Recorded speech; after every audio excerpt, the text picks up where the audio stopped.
तुमने सही कहा पार्थ, मुझे विचलित नहीं होना चाहिए, परंतु तुम बताओ कि तुम्हारा मन इतना अशांत क्यों है, इतना विचलित क्यों है? ऐसा कौन सा भाव है जो तुम्हें कष्ट दे रहा है? बोलो पार्थ।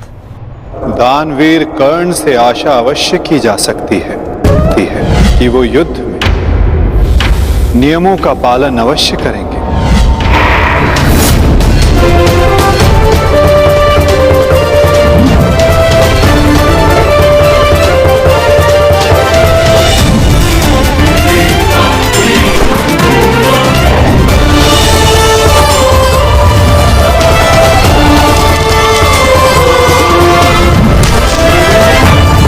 वाह, कितना अद्भुत धनुधर है ये। वासुदेव, आप प्रणिपात। ये मेरा सौभाग्य है कि मैं आपसे टकराया। सौभाग्य और दुर्भाग्य के लिए धन्यवाद और तानों का पात्र समय होता है अंगराज, मनुष्य नहीं। उचित परिस्थिति में उचित समय पर उचित मनुष्य से मिल जाना सौभाग्य होता है, और अनुचित परिस्थिति में उचित मनुष्य से मिलना दुर्भाग्य होता है कर्ण। आपका टकराना तो उचित ही होता है वासुदेव, इसलिए यह सौभाग्य होता है। आज्ञा दीजिए। प्रणिपात।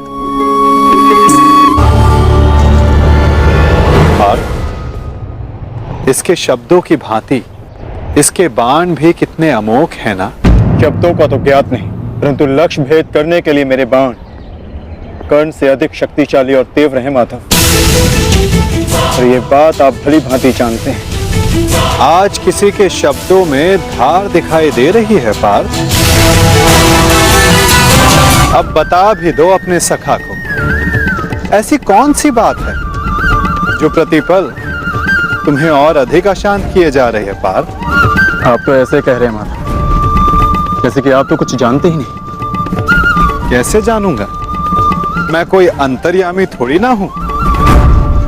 जो संसार में कोई नहीं देख सकता उसे आप देख लेते हैं, जो सबके समक्ष है उससे अनजान होने का अभिनय करते हैं। आप भली भांति जानते हैं इस बात को कि मैं इतना व्यग्र क्यों हूं, क्यों आपके विचारों पर, आपके समय पर उसका अधिकार है। क्यों माधव, क्यों?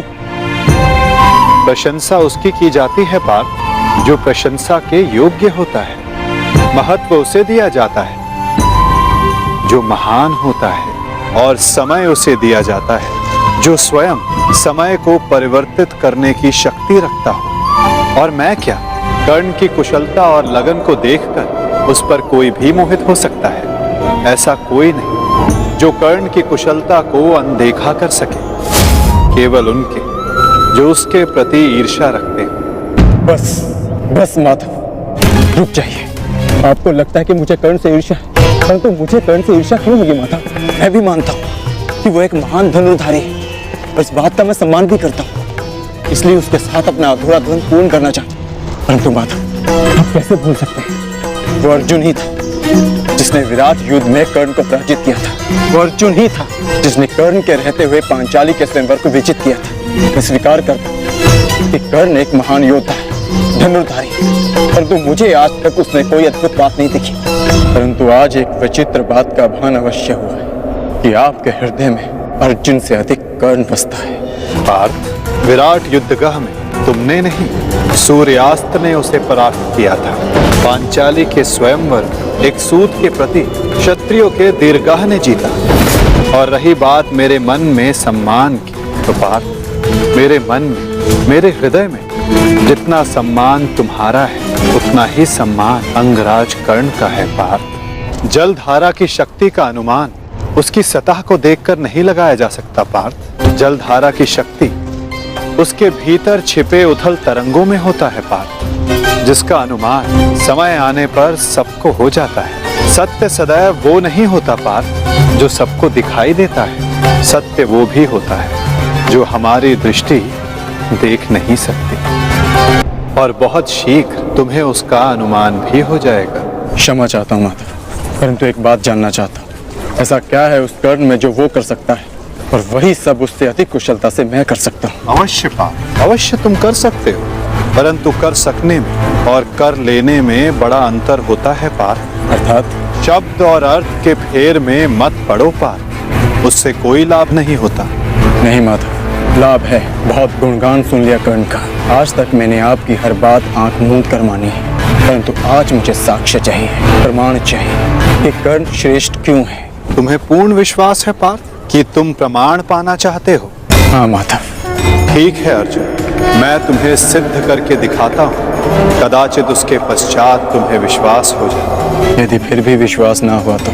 मैं वचन देता हूँ पार्थ, कर्ण की प्रशंसा तो दूर, तुम्हारे समक्ष उसका नाम तक नहीं लूंगा। मैं परीक्षा के लिए तैयार हूँ माधव। उन दो पर्वतों को देख सकते हो पार्थ?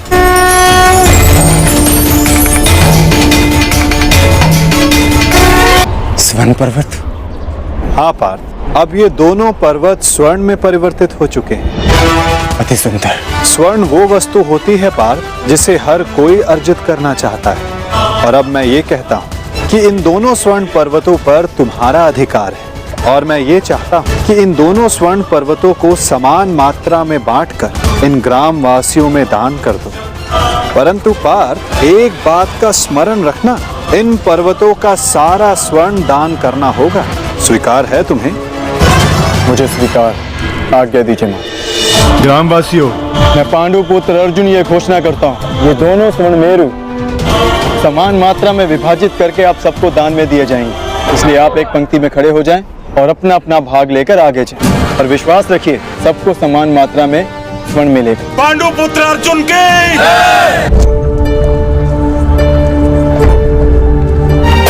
ये लोग तो पहले भी अपने भाग का स्वर्ण ले चुके हैं।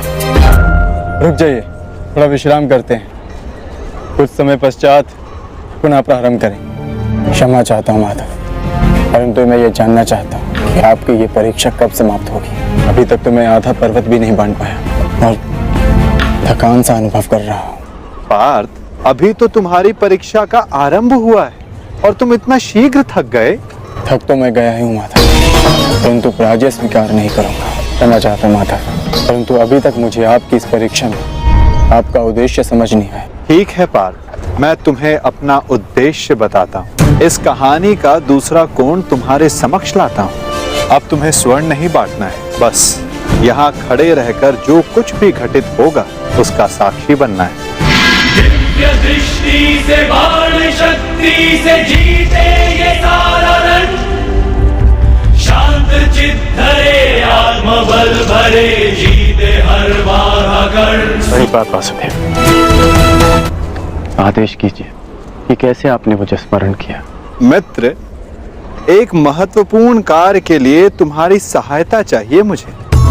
बड़े समय से इस कार्य को पूर्ण कैसे करूं, उसके विषय में सोच रहा था, तो तुम्हारा स्मरण हो आया, और मुझे पूर्ण विश्वास है कि तुम्हारे अतिरिक्त इस कार्य को और अधिक उत्कृष्टता से कोई नहीं कर सकता। ये मेरा सौभाग्य है कि आपने मुझे अपना मंतव्य पूर्ण करने के लिए योग्य समझा। वो दो स्वर्ण पर्वत देख सकते हो मित्र, अब इन स्वर्ण पर्वतों पर तुम्हारा अधिकार है, और मैं चाहता हूं कि इन स्वर्ण पर्वतों को तुम समान मात्रा में बांटकर इन ग्राम वासियों में दान कर दो। परंतु एक बात का स्मरण रखना मित्र, इन दोनों स्वर्ण पर्वतों का सारा स्वर्ण दान करना होगा। जो आदेश वासुदेव। मैं सभी ग्रामवासियों से निवेदन करता हूँ कि ये दोनों स्वर्ण पर्वत अब आपके अधीन है। आप सब जाकर इस सारे स्वर्ण को आपस में समान भाग में बांट लें।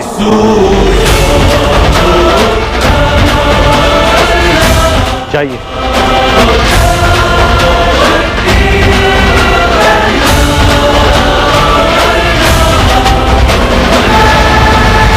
बड़ी बात।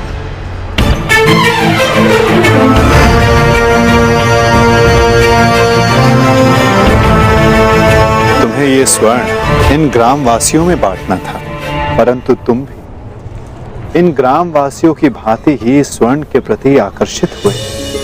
कदाचित तुम स्वर्ण को ऐश्वर्य और सम्मान प्राप्त करने की वस्तु समझते हो। तुमने अपने अनुमान से इस स्वर्ण को इन लोगों में दान किया, परंतु तुम्हें इसका ज्ञात नहीं था कि किसको कितनी आवश्यकता है। और कर्ण के मन में इस स्वर्ण को लेकर कोई आकर्षण, कोई लालच नहीं था पार्थ। और ये सब ग्रामवासियों में दान करके वो वापस लौट गया। पार्थ, जिस पर दान करने का उत्तरदायित्व हो, उसके मन में वस्तु के प्रति लोभ नहीं होना चाहिए।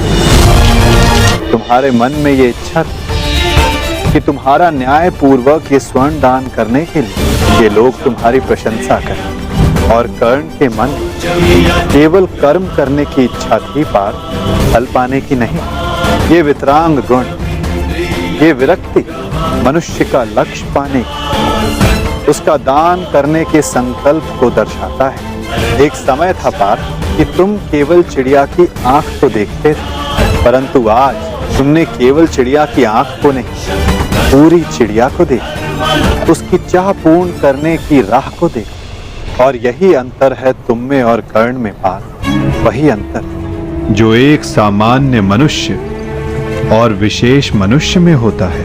मैं आपका तात्पर्य समझ गया माता, और ये भी समझ गया कि आपके हृदय में कर्ण का स्थान मेरे स्थान से ऊपर क्यों है।